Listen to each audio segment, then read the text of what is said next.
Texto de Derecho Romano se presenta la obligación romana. Soy Yamira Castillo, estudiante del segundo año de la UNED. Una definición formal de obligaciones en latín es la tomada de la Instituta Justiniana. Obligatio es iuris vinculo quo necessitate astringimur alicorius solvendae rei secundum nostrae civitatis iura. La obligación es un vínculo del derecho por el cual estamos constreñidos a pagar alguna cosa según las leyes de nuestra ciudad. En el derecho romano, la obligación obligatio se concebía como un vínculo jurídico iuris vinculo en virtud de la cual una persona denominada debitor, se encontraba constreñida a realizar una determinada prestación a favor de otra persona llamada acreedor o credito. Esta prestación podría constituir el dare, dar, transmitir a la propiedad a algo, el facere, hacer una cosa que no implicara transmisión de propiedad, o el praestare, prestar, garantizar o asumir una responsabilidad. Entre los elementos de la obligación se tiene el sujeto, que eran las personas entre las cuales se constituía un vínculo obligatorio. Debía haber un sujeto activo o acreedor, creditor, titular del derecho de crédito, y un sujeto pasivo, deudor o debitor, obligado a cumplir la prestación. Otro elemento de la obligación es el vínculo jurídico. Esta era la ligación abstracta que unía al acreedor con el deudor, confiriendo al primero el poder de exigir la prestación y al segundo el cumplir la necesidad jurídica. Este vínculo estaba sancionado por el ius civile o derechos civiles. Seguidamente se presenta otro elemento de la obligación, como es el objeto o prestación, el cual era una conducta o actividad que el deudor debía realizar a favor del acreedor, que podría consistir en dare, facere o praestare. Entre los requisitos de las obligaciones tiene que ser posiblemente física y jurídicamente realizable, lícita, no contraria a la ley, a la moral o a las buenas costumbres, determinadas o indeterminables, claramente especificadas desde el inicio o con criterios para posterior determinación. También debe ser útil para el acreedor porque debía satisfacer el interés legítimo del acreedor. Con una estructura, la obligación de medio, diligentium versus resultado, custodio. Entre las fuentes de la obligación se tiene que las obligaciones nacen del derecho jurídico y ha evolucionado a lo largo de la historia desde el derecho romano.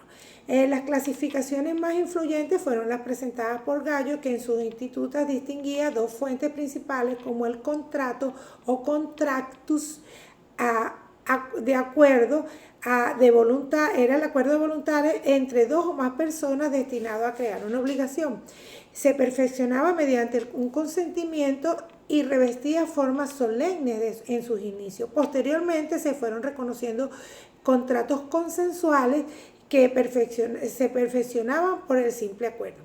También se encuentra el delito o delictium, acto ilícito que causaba un daño a otra persona, generaba la obligación de pagar y una pena pecuniaria como la compensación. Posteriormente, las instituciones justinianas, en estas se ampliaron la clasificación a 4 fuentes y se ingresó el cuasi contrato o quasi contractus, eran las obligaciones de acuerdo a la voluntaria propiamente dicha, producían un efecto como era una gestión de negocios con enriquecimiento ilícito. El cuasi delito o cuasi ex delito, actos ilícitos que causaban un daño, pero que en los que no existía la intención dolosa característica del delito, o sea, arrojar algo, hacer daño público. Un ejemplo de esto. Algunos juristas romanos también mencionaban que otra posibilidad de fuente del derecho romano de las obligaciones era la ley. La clasificación de las obligaciones es importante. Entre estas se tiene que se atienden de acuerdo a diversos criterios. Entre ellos está por el vínculo, obligaciones civiles, obligaciones civiles, que son aquellas protegidas por el ius civile y que podrían exigirse mediante una acción personal, actios in persona. Obligaciones honorarias o pretorias, obligaciones honorarias, aquellas creadas por el pretor a través de sus edictos protegidos por las acciones in facto. Obligaciones naturales, aquellas que carecían de acción para exigir su cumplimiento una vez cumplida voluntariamente. Daban derecho al acreedor a retenerlo pagado por el deudor. Otra clasificación se tiene por los sujetos. Entre ellas está el sujeto único, un acreedor y un deudor, la pluralidad de sujetos, obligaciones parciarias, mancomunadas, obligaciones pro parte, obligation por parte, donde el acreedor solo podía exigir parte del crédito y el deudor solo estaba obligado a pagar la parte de la deuda. Obligaciones solidarias, obligaciones insolidarios, cada acreedor podía exigir la totalidad de la prestación a cualquiera de los deudores. Solidaridad activa, o cada deudor estaba obligado a pagar la totalidad de la prestación a cualquiera de los acreedores. Solidaridad pasiva, o ambas, solidaridad, que se caracterizaban por ser mixtas. Entre la clasificación también está la del objeto de la prestación, que es la obligación de dar, el dare, transferencia de una propiedad o constitución de un derecho real, la obligación de hacer, el facere, la realización de cualquier otra actividad que no implica la transmisión de la propiedad, y la obligación de no hacer o no facere, la abstención de realizar una determinada conducta. Entre las obligaciones también se tienen las no específicas, certare rei, el objetivo estaba individualmente determinado. Las obligaciones genéricas, incertae rei, donde el objetivo se definía por su pertenencia a un género. Las obligaciones divisibles, la prestación podría cumplirse por partes sin alterar la naturaleza del valor económico. Contraria a esta, se tienen las obligaciones indivisibles, las prestaciones no podrían cumplirse por las partes sin alterar la naturaleza o valor económico. Entre las alteraciones se tienen también las alternativas, obligaciones alternativas. El deudor debería cumplir con una sola entre las varias prestaciones posibles. La elección solía corresponder al deudor, salvo al pacto comunitario.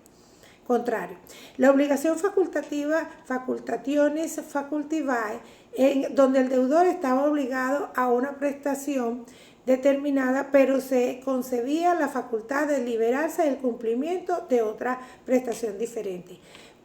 Hay modalidades de la prestación, entre ellas se tienen obligaciones condicionadas, obligaciones sus condiciones, existiendo una extinción que dependía de realizar un acontecimiento futuro e incierto resolutorio. Las obligaciones a plazo, obligación in idem, su exigibilidad y extinción dependían de la llegada de un acontecimiento futuro y cierto. Y las obligaciones modales o con carga, obligaciones con modo, se imponía al acreedor a una carga o gravamen. El estudio de las obligaciones en el derecho romano sentó las bases para el desarrollo de teorías general de las obligaciones en los sistemas jurídicos en la actualidad llamados modernos. El incumplimiento de estas obligaciones puede llevar a responsabilidades contractuales, y entre ellos se encuentra el dolo, la culpa, la fuerza mayor y caso fortuito. Cuando el deudor no cumple con las debidas deudas, su incumplimiento debe generar una responsabilidad contractual. Los factores que se analizan para determinar las responsabilidades era el dolo, que era la intención deliberada del deudor de no cumplir con las obligaciones o de realizar actos que impidan su cumplimiento, generalmente la máxima responsabilidad. La culpa, negligencia o falta de diligencia del deudor para cumplir con la obligación. La fuerza mayor o el caso fortuito, que eran eventos imprevistos e irreversibles que imposibilitaban el cumplimiento de la obligación, liberando generalmente al deudor de esa responsabilidad en casos como terremotos e inundaciones. Estas distinciones entre ambos siempre fueron claras y ocasionalmente se utilizaban indistintamente.